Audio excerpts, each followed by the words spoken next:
Global happenings today. We communicate, we analyze global news. Stay tuned. Hello guys, welcome back to our channel. We're so excited to have you again. Alright, the former Imo State Governor Chief Sh0ck has called for the implementation of the 2014 Confab report, stressing that the country can never move forward without restructuring. He said that the North has nothing to fear if Nigeria will restructure, as it would be the fastest developing region.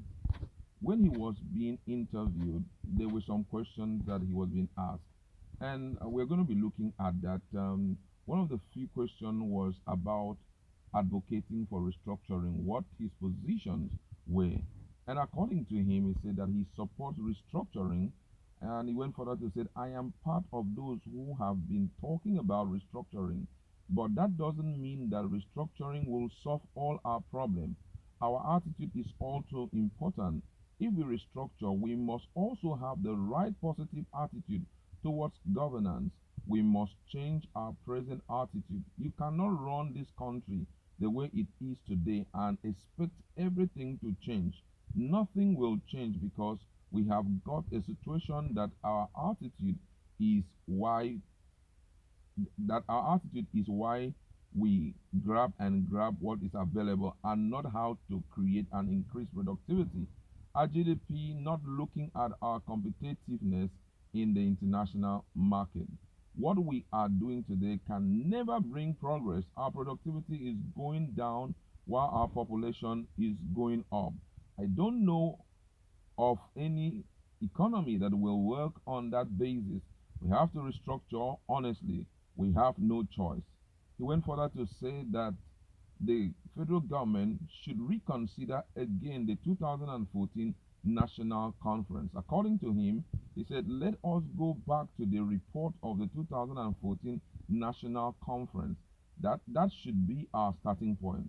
If we are not satisfied completely with what was recommended, we could set up a small committee made up of people from different shades in Nigeria coming together and looking at the recommendation. We may not accept it, but the report is comprehensive. I was a member of that conference. I knew the pains we took. I knew the argument that went through. I knew all the effort put in by people from all sectors of Nigerian society to come out with those recommendations. Honestly, if we implement those recommendations, Nigeria will be a better place for all of us. What are we looking for? Are we looking for ethnic champions? Are we looking for religious bigots? Or what are we really looking for? What we are looking for is a stable Nigeria that works, that provides for everybody irrespective of tribe, ethnic, or religion. A Nigeria where all of us are free, where all of us feel that we belong, and where all of us work. It is not a question of trying to share what is there. The oil is something natural, and we have practically added nothing to it. We are just thinking of how to share the profit of the oil while every part of the world is moving and developing. Look at how information technology is ruling the world. Where are we? We need to go through that document and implement it. If we are not satisfied, give it to a small committee to look at it. The report is in 3 parts. One is a part that can be implemented administratively. You don't need any law, and it is just for the executive to implement those sections. The second is the part that has to be implemented by the National Assembly enacting laws, and the third one, and most importantly, is the part that needs constitutional review that will involve the National Assembly and all the 36 state house of assembly. If we can have the courage to implement these, Nigeria will be a better place for all of us. Let us not fear that some people may lose power if we restructure. It is a win-win situation. Nigerians will be happier, the country will be a better place, and there will be commitment. Today, there is no commitment. Let us be honest. Who is committed to Nigeria? Nobody. It is only what I can grab, what I can get from Nigeria. But the issue of loyalty the issue of people putting in their best into the country is not there any longer. That's now in the past. We are just deceiving ourselves. For us to survive, we must restructure. And when he was asked about what he would prefer for the Igbos, whether it is restructuring or 2023 presidency, according to him, his response was this, and I quote, he said, "Let me be honest with you. Sentimentally, the Igbos want presidency. However, presidency is in this confused state brings no real benefit to the Igbos. We should opt for restructuring before presidency. There is nothing wrong with Igbo presidency, but to me, restructuring before Igbo, before Igbo presidency." And he went further to state the reason why he is suggesting restructuring coming first rather than the Igbo presidency. And according to him, he said, "I said so because whosoever assumed the presidency of the country, be it from the southwest, northwest, etc., under this confused state, under the present system we are operating, under the present constitution, will still not have Nigeria of our dream. Let us restructure first. The next election is 2023, and we will still have at least 3 clear years. If we start the process of restructuring, we are not going to have a big conference any longer. The report is already there. Probably you can have a review of it, and in the next 2 years, you can implement everything in that report." Igbo presidency and restructuring are not alternatives. They are not. They can be complementary. If we restructure today and you are talking of Igbo presidency, then it has a better meaning to me. But the priority to us in Nigeria today should be restructuring. This we can do very quickly. It is unfortunate that Jonathan set up that conference very late in his administration. Probably he was hoping that if he won the 2015 election, he would start the implementation. That is the only problem we have with the conference.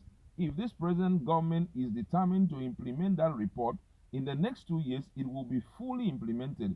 You can't convince me that Igbo have anything to gain by becoming president. What will Igbo president do for us under this present constitution? Let us restructure and still have Igbo presidency. Restructuring comes first. He went further to emphasize about the issue of the Southeast being exempted. According to him, it's exempted from the 9 trillion naira loan which the federal government is opting for. According to him, he said, if I start cataloging all the things that have been done against the Southeast, it would take a whole day. This is part of it. And that tells you to what extent this present government is marginalizing the Southeast. How can you take a loan where all of us will be made to repay and the Southeast is completely exempted? If you watch that loan, the strategic items in that loan are all located in the north. Forget that we have a few things in the southwest and in the south. It is a loan that is specifically to be used in development of the north. The southeast is completely excluded. Look at the new rail rehabilitation program. First, you rehabilitate Lagos to Kano. After this, you are going to construct what they call the coastal rail, which will terminate in Calabar, and invariably from Calabar then to Makurdi, and from there they continue, which means the whole line from Port Harcourt to Enugu to Makurdi is cut off. What does it show you? You have one other flank where they are talking of going from Warri to Bini and branch at Onitsha.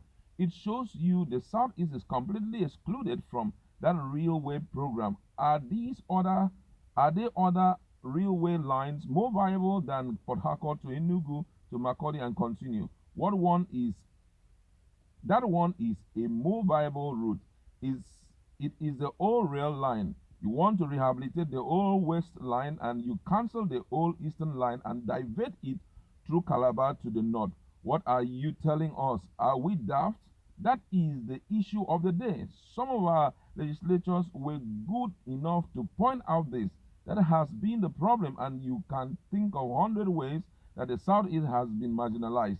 I don't think that a president of Igbo extraction under the present constitution can only cure this marginalization. We've got to restructure first and talk about Igbo Presidency. Wow, that was a long read, and you can hear what he has to say. For me, it's very, very objective. I must say it, what he is talking about. And I believe that if some of the suggestions, especially that which was written in the confab 2014 confab, I think it will go an extra mile in changing the status quo. And then looking at what he has said about the exemption of the Southeast from the 9 trillion loan, that's 22.7 billion naira billion-dollar loan. It goes a long way to tell how much these guys are marginalized. But I don't want to talk much. You've heard everything he has said. Just go to our comment section. Let us interact. What do you think about the recommendations of this man?